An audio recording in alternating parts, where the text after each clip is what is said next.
Itu tadi. Misalnya Fir'aun itu orang pakai status yang diajarkan Allah ke kita. Fir'aun adalah wujida ba'da alam yakun.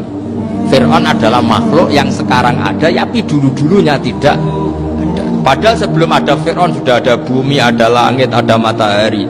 Sebelum ada Yesus, ada Isa, sudah ada bumi, ada matahari. Artinya apa? Zaman langit bumi ada, penyebabnya Isa apa enggak? Enggak kan? Karena dia ada setelah adanya langit dan bumi. Fir'aun juga gitu, Yesus juga gitu, semuanya begitu. Makanya Allah mengajari kita apa? Hal ata alal insani hinum minad dahri lam yakun syai'am madhkura. Katakan manusia itu siapa? Manusia adalah makhluk wujud yang dulu tidak ada. Sekarang banyak enggak orang yang sudah kaya sebelum Pak Jokowi jadi presiden, sebelum Pak SBY jadi presiden, sebelum Pak Karno jadi presiden? Banyak enggak yang sudah kaya sebelum? Banyak kan? Artinya yang mengkayakan itu presiden Pak Allah. Allah. Sekarang kamu miskin, kamu nggak bisa nyalahkan Pak Jokowi. Sebelum Pak Jokowi presiden kamu sudah miskin. Ya, artinya yang memiskinkan itu presiden apa takdir? Takdir. Makanya wa anna ila rabbikal muntaha wa annahu adhaka wa abka wa annahu amata wa ahya wa annahu khalaqaz zawjaini dzakara wal unsa. Jadi kita miskin ya karena kehendak Allah, kita kaya kan semua itu karena Allah. Tapi kita terjebak hukum modern. Nak presiden iki sejahtera, anak iki ora. Ya mungkin secara bahasa syariat mungkin ada benarnya, tapi kita ini kan dilatih ilmu hakikat. Tak ulang malam 13 Dzulhijjah masuk ilmu nejek syariat tok. Oh gak pinter-pinter banget, gobloke kan gitu. Daftar wali kok ilmune ngono iku ora iso. Ini penting saya utarakan. Jadi saya ulang lagi. Makanya di Quran itu ilmu tertinggi diantaranya menurut orang tasawuf qulillah tsumma dzarhum fi khaudihim yalabun. Saya itu gak pernah takut mati meskipun saya masih muda, karena saya bayangkan mati itu ya baik-baik saja. Ketika saya hidup ya gak tahu cara ngelola nyawa saya, kenapa kok gak pergi. Kamu tahu caranya ngelola nyawa kamu, kok gak mati sekarang? Gak tahu kan? Tahu-tahu masih hidup kan? Tahu-tahu diutang semacam-macam lah. Sebenarnya kita zaman hidup pun gak tahu cara ngelola nyawa kita, cara kerja jantung kita, cara kerja paru-paru kita. Nanti setelah kita mati pun tidak tahu caranya hidup ketika kita.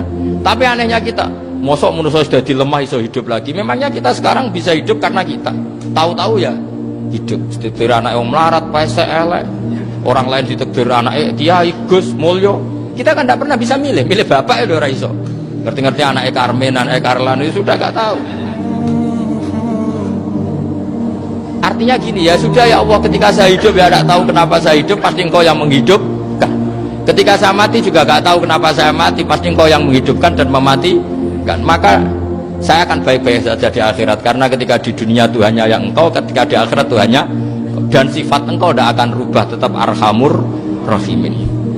Makanya dulu wali-wali itu kalau mau mati ya santai aja. Saya itu Umar bin Abdul Aziz, itu ulama-ulama dulu kalau mau meninggal itu, kalau keluarganya nangis marah besar. Memangnya mau kemana kamu nangisin saya? Lah kamu kan mau mati. Memangnya mau kemana kalau mati? Ya kembali ke Allah. Ya susahnya apa? Di dunia yang milik Allah, di akhirat milik Allah. Inna sholati wa nusuki wa mahyaya wa mamati lillahi rabbil. Yang aneh sampai harus melarat orang wani mati. Wah aneh tenan.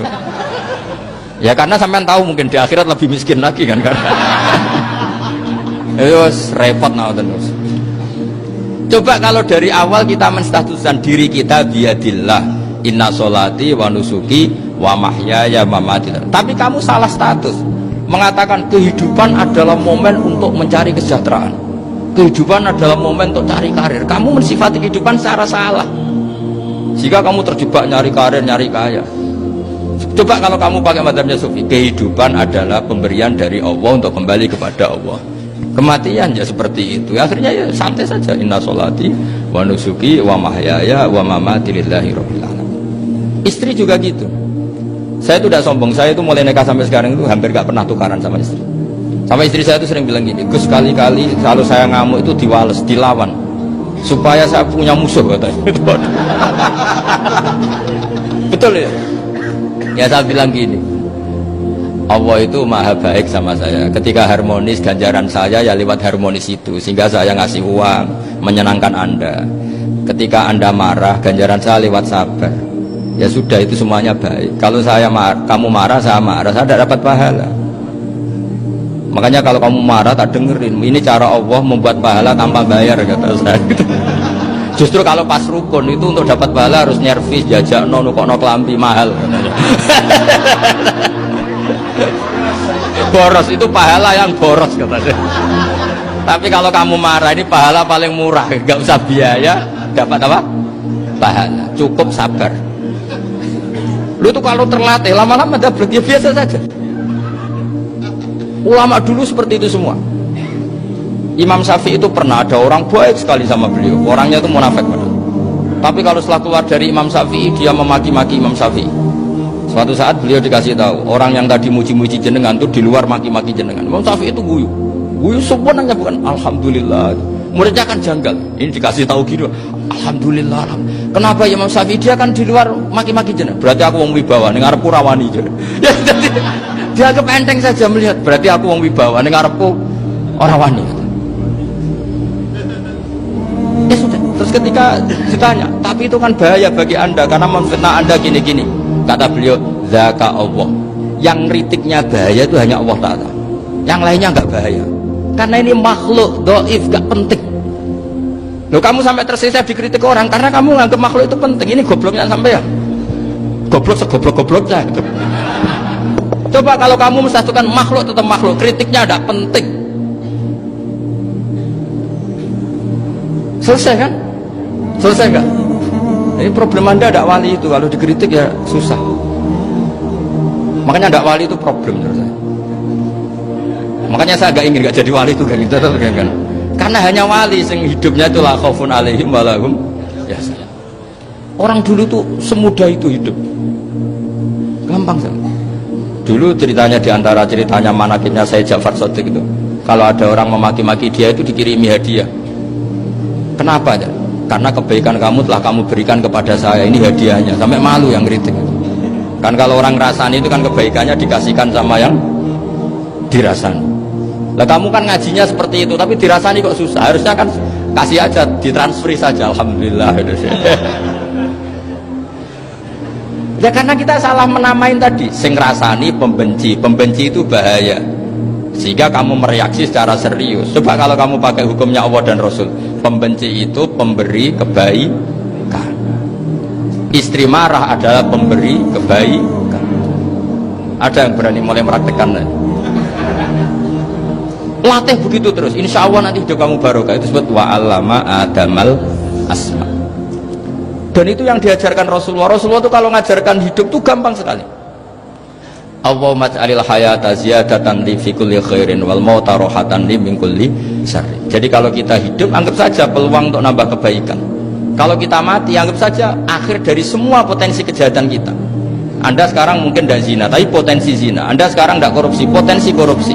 Anda sekarang tidak selingkuh, tetap potensi selingkuh. Nah, Anda saja kalau mati berarti akhir dari segala potensi itu. Alhamdulillah. Makanya saya tuh nggak pernah takut mati. Karena saya misalnya setiap saat mati ya saya nanti akan bilang, ya Allah ini sudah mau mati berarti mau akhir dari segala potensi keburukan saya. Alhamdulillah. Makanya itu ulama-ulama dulu kalau ada preman mati, saya guys tonggone ragil muni saya, walau preman kurang ajar, saya guys tonggone tetap ragil muni saya. Padahal kiai ini muni saya guys pun mati pun buatan sakit macam-macam nih pasti. Karena dia dengan mati berarti rohatan mengguli syarrin, keburukannya tidak terulang lah. Lah keburukan gak terulang lagi itu saya apa buruk? Saya. Makanya kiainya minta saya ge niki tonggone cek menengahin. Saya ge menengahin. Makanya suatu saat kalau ada gitu kamu harus bilang apa? Saya pun buatan jahat malih pun mati.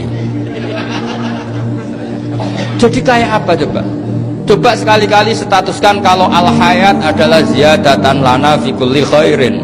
Al maut adalah rohatan lana min kulli syarrin.